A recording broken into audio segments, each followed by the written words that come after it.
আমাদের এ নিউজ চ্যানেলের পক্ষ থেকে আপনাদের সবাইকে স্বাগতম। আমি আলোচনা করতেছিলাম honours first year analytic and vector geometry chapter 12 application of vectors of geometry নিয়ে আলোচনা করতেছিলাম। এর আগে আমি একটা ভিডিও দিয়েছি, এটা 2 নম্বর ভিডিও।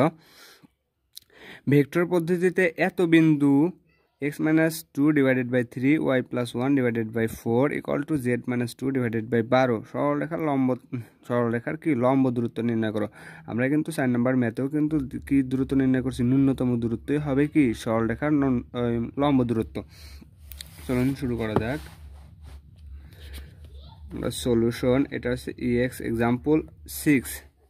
এক্সাম্পল 6 প্রদত্ত সরলরেখা, প্রদত্ত সরল রেখা আমাদের দেওয়া আছে x-2 divided by 3 y plus 1 divided by 4 z-2 divided by কত 12। এটা হচ্ছে প্রদত্ত সরল রেখা দেওয়া আছে। এখন এখান থেকে আমরা ধরে নিই এত ইকুয়াল টু টি ধরি, তাহলে এখান থেকে আমরা এত ইকুয়াল টু যদি টি হয় তাহলে এটা ইকুয়াল টু টি, এটা ইকুয়াল টু টি, এটা ইকুয়াল টু কত টি, এটা প্লাস না এটা সমান, এটা ইকুয়াল টু কত টি। তাহলে আমি এখান থেকে এক্স এর মান, ওয়াই এর মান আর জেড এর মানটা নির্ণয় করে নিই।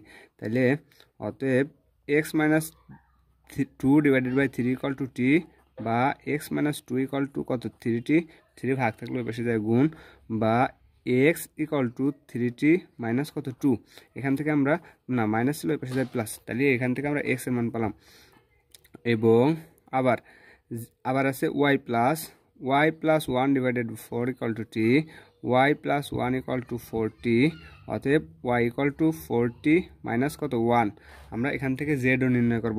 অতএব z-2 divided by 12 equal to t, অর্থাৎ z-2 divided by 12 equal to t, অর্থাৎ z-2 ইকুয়াল টু কত টি 12t, অর্থাৎ z equal to 12t plus কত 2। এখান থেকে আমরা এক্স ওয়াই জেড কী করলাম নির্ণয় করলাম, এক্স ওয়াই জেডটা আমরা নির্ণয় করে নিলাম। এখন সরলরেখার ভেক্টর সমীকরণ নির্ণয়ের সূত্র ছিল কি, অতএব সরল রেখাটির ভেক্টর সমীকরণ আর ভেক্টর ইকুয়াল টু ছিল আমাদের কত, আর ভেক্টর ইকুয়াল টু আমাদের সূত্রটা ছিল r vector equal to a plus t into b minus কত b vector minus a vector. আমরা এখান থেকে আমরা এই এক্স এর মানগুলোরে ধরে নেব কত, এক্স এর মানগুলো ধরে নেব এ মানে আই আকারে ধরে নেব। আমরা কিন্তু আই আকারে পাইছিলাম, মানে আমরা নির্ণয় সরলরেখার ভেক্টর সমীকরণ পাইছিলাম কত, r vector equal to a plus t into b vector minus a vector. এখন এইখান থেকে আমরা মান পাইছিলাম 1 প্লাস 3t আই ইত্যাদি ইত্যাদি জে আর কে এর মান পাইছিলাম। তাহলে আমরা এক্স এর মানগুলো ধরে নেব আই, ওয়াই এর মানগুলো ধরে নেব জে, আর জেড এর মানগুলো ধরে নেব কত টি। যদি ধরি তাহলে সরলরেখার ভেক্টর সমীকরণ আর ভেক্টর ইকুয়াল টু কত 3t plus 2 4t minus 1 12t plus কত 2। এই ভেক্টরগুলোরে এটারে আই, এটারে জে, এটারে কে আকারে ধরবো। এখন যদি আই জে কে আকারে ধরি তাইলে আমরা কত পাচ্ছি, তাইলে এখান থেকে আমরা আইগুলোরে একদিক করব আর কি টিগুলোরে একদিক করে দেবো।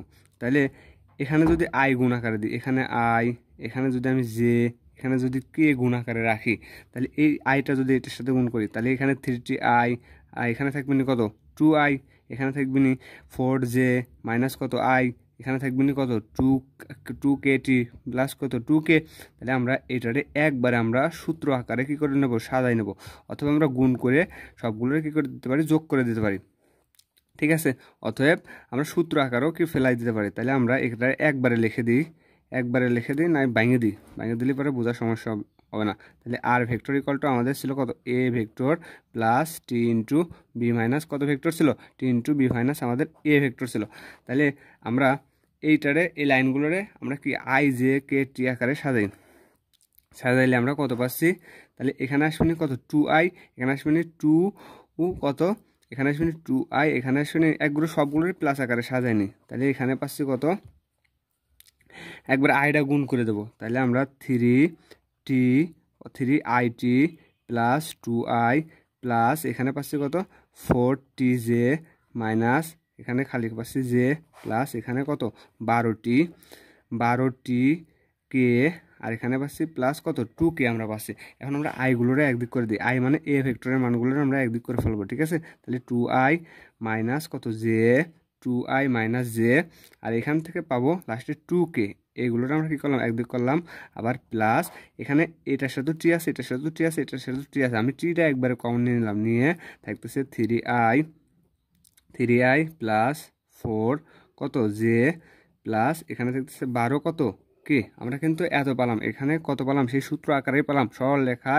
সরল রেখাটির ভেক্টর সমীকরণ নির্ণয় সূত্র ছিল r vector equal to a plus t into কত, আমরা কিন্তু মাইনাস করার পরেই কিন্তু এই বি মাইনাস কত পাইছি, এ ভেক্টর পাইছি, b vector minus a vector পাইছি, ঠিক আছে। তাহলে এখান থেকে আমরা কত আকারে পাইছি, আমরা এত আকারে পাইনি, এ plus t into b minus আকারে পাইছি, এত আকারে পাইছি। যেখানে কত আমি লিখে দিই, যেখানে a vector equal to 2i minus j plus কত 2k, এবং b vector equal to b vector না তো b minus a vector equal to 3i plus 4j plus কত 12k, এটা কিন্তু আমি পাইছি, ঠিক আছে। ভেক্টর শূন্যগুলো কি দিয়ে দিই, তাহলে এ ভেক্টর ইকুয়াল টু এত, b minus a vector equal to এত, এই মানগুলোর আমি জাস্ট এত আকারে সাজায়া আমরা কি করছি পাইছি। এখন আমরা ন্যূনতম দূরত্ব নির্ণয় করব, তাহলে আমরা এ ভেক্টর পাইছি, বি মাইনাস এ ভেক্টরও পাই গেছি, ঠিক আছে। তাহলে আমরা এখন আরেকটা প্রশ্নে আরেকটা জিনিস দেওয়া আছে, সি ভেক্টর মানে ভেক্টর পদ্ধতিতে 1 5 কত 10 দেওয়া ছিল, তাহলে অতএব সি ভেক্টর ইকুয়াল টু আমি লিখে দিই কত i প্লাস 5j প্লাস কত 10, আমাদের কি এটা হচ্ছে আমাদের কি ভেক্টর, এটা হচ্ছে আমাদের সি ভেক্টর, ঠিক আছে। প্রশ্নের প্রথমেই দেওয়া আছে এটা হচ্ছে আমাদের সি ভেক্টর, বিন্দু হইতে সরল রেখাটির লম্ব দূরত্ব। এখন এত বিন্দু হইতে সরল রেখাটির লম্ব দূরত্ব আমরা কিন্তু ওই সূত্রই বসাবো, কোন সূত্র, যে লম্ব দূরত্ব নির্ণয় সূত্র। তাহলে c vector minus a vector cross b vector minus a vector divided by modulus b vector minus কত ভেক্টর এ ভেক্টর, আমরা এই সূত্রটা বসাবো। বসানোর আগে আমাদের কিন্তু b vector minus a vector already কিন্তু আমরা এখান থেকে পেয়ে গেছি, কিন্তু আমাদের এর মডুলাস নির্ণয় করা নাই, বি ভেক্টর মাইনাস এ ভেক্টরের মডুলাস নির্ণয় করা নাই, আর সি ভেক্টর মাইনাস এ ভেক্টরটা কী করা নাই, নির্ণয় করা নাই। আমি এখান থেকে নির্ণয় করে নেব, তাহলে নির্ণয় করলে পরে আমরা প্রথমে c vector minus a vector অথবা বি ভেক্টর মাইনাস এ ভেক্টরের মডুলাস নির্ণয় করি। তাহলে v vector minus a vector equal to আমরা পাইছিলাম, b vector minus a vector equal to পাইছি কত, পাইছি 3i plus 4j plus 12k, এটা হচ্ছে মডুলাস করতে হবে। তাহলে অতএব বি ভেক্টর মাইনাস এ ভেক্টরের মডুলাস করলে আমরা পাবো √3² প্লাস 4² প্লাস কত 12², অর্থাৎ 9 16 আর 100 কত 44, এগুলোর আমরা বর্গ করে পাচ্ছি এত। এখন বর্গ করার পরে এখন আমি এইগুলোর একবারে লিখে দেব, কত লিখে দেব 100 কত পাচ্ছি 169 মনে হয় সম্ভবত, তাই 169 যোগ করার পরে 4 আর 6 আসতেছে 10, তাহলে এখানে মোট পেলাম 10 আর এসে 9, তাহলে পেলাম 19, তাহলে 19 9 হাতে আমার 1 4 আর 1 5 5 আর 1 6, তাহলে 6 আর 1, তাহলে 169, এটা রুট করলে পাবো আমি 13, ঠিক আছে 13 পাচ্ছি। তাহলে আমি বি ভেক্টর মাইনাস এ ভেক্টরের মডুলাস নির্ণয় করে ফেললাম খুব সহজেই। এখন আমি আরেকটা আছে আমার এই আরেকটা আছে সি ভেক্টর থেকে কি ভেক্টর, আমাদের সূত্র দেওয়া ছিল সূত্রটা ছিল c vector minus a vector, তাহলে আমরা সি ভেক্টর মাইনাস এ ভেক্টরটা নির্ণয় করে নিই। এটা c vector minus a vector, আমরা সি ভেক্টর কিন্তু অলরেডি জানি, সি ভেক্টর কত জানতাম i plus 5j plus 10k, এটা c vector minus a vector কিন্তু আমরা অলরেডি জানতাম, এ ভেক্টর কত পাইছি, এ ভেক্টর পাইছি 2i, যেহেতু এটা মাইনাস ছিল তাহলে 2i প্লাস এটা মাইনাস ছিল এটা হয়ে যাবে প্লাস জে, এটা প্লাস ছিল এটা হয়ে যাবে মাইনাস 2k, ঠিক আছে। এটা ছিল এ ভেক্টর, এটা নির্ণয় করে নিই। তাহলে একটা থেকে মাইনাস 2টা বাদ দিলে পারে মাইনাস একটা থেকে, তারপরে এখানে থাকতেছে জে 5টা আর একে কয়টা 6টা জে, আর এখানে থাকতেছে প্লাস 8টা থেকে 2টা বাদ দিলে পারে, আর 10টা থেকে 2টা বাদ দিলে পারে আমাদের থাকতেছে 8k, ঠিক আছে। এখানে থাকতেছে 8k, তাহলে আমরা কত নির্ণয় করলাম, সি মাইনাস এ ভেক্টরটাও কি অলরেডি নির্ণয় করে ফেললাম। এখন আমরা মেন সূত্রে চলে যাই, দূরত্ব ন্যূনতম দূরত্ব, তাহলে ন্যূনতম দূরত্ব ছিল c vector minus a vector cross b vector minus a vector divided by modulus b vector minus কত এ ভেক্টর। তাহলে এখান থেকে আমরা সবগুলোর মান অলরেডি জানি। তাহলে সি ভেক্টর মাইনাস এ ভেক্টরের মান আমি এখানে কেবলই নির্ণয় করলাম -i6j + 8k, ঠিক আছে। এখন cross b vector minus a vector আমি কিন্তু ওই পাশে নির্ণয় করে আসছি, এই যে b vector minus a vector এত পাইছি। তাহলে 3i + 4j + কত 12k, তাহলে এখানেও আমি সেটাই বসাই দেবো। তাহলে 3i + 4j + কত 12k divided by modulus b vector minus a vector আমি এখান থেকে কেবলই নির্ণয় করলাম। তাহলে এখানে পেলাম কত 13 মডুলাস, আমি 1/13টা সামনে নিয়ে আসি, তাহলে 1/13 উপরে কিছু নাই মানে 1/13 আছে। তাহলে এটারে করস গুণাকার আছে, করস গুণাকারে কি করব রেখে দেব ক্রস 3i 4j 12k। এখন কি আছে ক্রস গুণ আছে না, ক্রস গুণ করে দেবো। ক্রস গুণ করা মানে কি নির্ণয় করা। তাহলে এটা তো 1/13 তো ছিলই, 1/13 তো ছিলই, ক্রস গুণ মানে নির্ণয় করব। তার মানে i j আর কে সব এখানে আছে -1, এখানে আছে 6, এখানে আছে 8, এখানে আছে 3, এখানে আছে 4, এখানে আছে কত 12, এখানে আছে 12। এখন আমি কি করে দেব, এখন এখানে আমি নির্ণয়কটা করে দেবো। নির্ণয় করার পরে যে মান আসবে ওটা অ্যাবসোলুট ভ্যালুর ভিতরে আসবে। ওই অ্যাবসোলুট ভ্যালু মানে কি √, ওই i সহগ j সহগ স্কোয়ার প্লাস k সহগ স্কোয়ার। তাহলে আমি 1/13টা এরকমই রেখে দেবো। তাহলে 1/13। এখন যখন আমি i নেব, i যখন নেব তখন কলাম বাদ সারি বাদ, এটার সাথে এটার গুণ, এটার সাথে এটার গুণ। তাহলে এইটার সাথে যদি আমি এটার গুণ দিই, গুণ করে পাবো কত 5 × 60, 6 × কত 72 মাইনাস 4 কত 32, ঠিক আছে 4 32। এখন প্লাস যখন আমি জে নেব তখন কলাম বাদ সারি বাদ, কলাম বাদ সারি বাদ, তখন আমি এটার সাথে এটার গুণ, এটার সাথে কোনটার গুণ দেবো এইটার গুণ দেবো। গুণ দিলে পরে আমি কত পাচ্ছি, এটার সাথে আমি প্রথমে এটার গুণ দিই, 3 কত 24, 24 আর -12 আর +12, তাহলে আসছে, তাহলে আগে লিখে নিই 3 24, 24 -12কে 12 আর সূত্রে একটা মাইনাস ছিল, প্লাস মাইনাসে কত ওই মাইনাস মাইনাসে কত প্লাস, তাহলে এখানে আসতেছে 12, 12কে 12। তাহলে যখন আমি কে নেব কলাম বাদ সারি বাদ, তখন এটার সাথে এটার, এটার সাথে এটার গুণ, এটার সাথে এটার গুণ, তার মানে -4 সূত্রের মাইনাস, মাইনাস কত 3 6 18, 3 6 18 অ্যাবসোলুট ভ্যালু দিয়ে দিলাম। আমি অ্যাবসোলুট ভ্যালুটাও কী করলাম দিয়ে দিলাম। তাইলে এখন আমি এখানে 1/13টা আমি ঠিকই রাখবো। 72 থেকে যদি আমি 32 বাদ দিই তাইলে আমি পাবো, 72 থেকে যদি আমি 32 বাদ দিই তাহলে এখান থেকে দেখাই দিই 72 বিয়োগ কত 32, তাহলে 0 60, তাহলে পাচ্ছি আমি কত 40 মানে 40i, 40i। এখন 24 আর 12, তাহলে আমি এখানে পাচ্ছি প্লাস 36j প্লাস প্লাস না এখানে হবে মাইনাস, যেহেতু দুইটাই মাইনাস আছে, মাইনাস মাইনাস প্লাস, বড়টার আগে মাইনাস তাই মাইনাস। তাহলে 18 আর 4 আসতেছে 22, -22 আর এখানে পজিটিভ কে, তাহলে মাইনাস কত 22k। তাহলে এটা কত অ্যাবসোলুট ভ্যালু, এত অ্যাবসোলুট ভ্যালু। তাহলে এইটাই আমি এই পাশে করে দিই।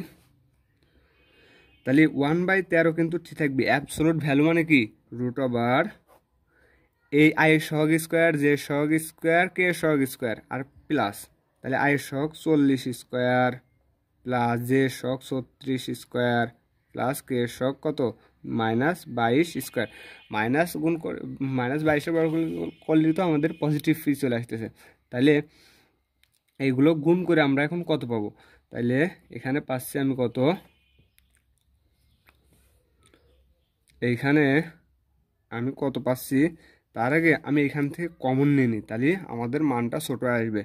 তাহলে এখান থেকে আমি কমন নিয়ে দেখাই দিই 1/13, যদি আমি 2 কমন নিই তাহলে 2টা সামনে উপরে চলে আসে, তাহলে 20i প্লাস 18 দুগুণা 36j প্লাস 11 দুগুণা কত 22k, এখানে কিন্তু -22k থাকবে, ঠিক আছে 22k। আমি চিহ্নগুলো দিয়ে দিই। এবার আমি সূত্র ফেলাই, তাহলে 2/13, এখন √20 square plus 18 square plus minus কত 11 স্কোয়ার। এখন এগুলোর আমি কী করে দেবো, বর্গ করে দেবো। বর্গ করলে আমি কত পাচ্ছি, বর্গ করলে আমি মানগুলো পাচ্ছি 20-এর বর্গ করলে 400 প্লাস 18-এর বর্গ করলে আমি পাবো 324 প্লাস মাইনাস 11-এর বর্গ করলে সেটা পজিটিভ, তাহলে 11-এর বর্গ করলে পাবো আমি 121।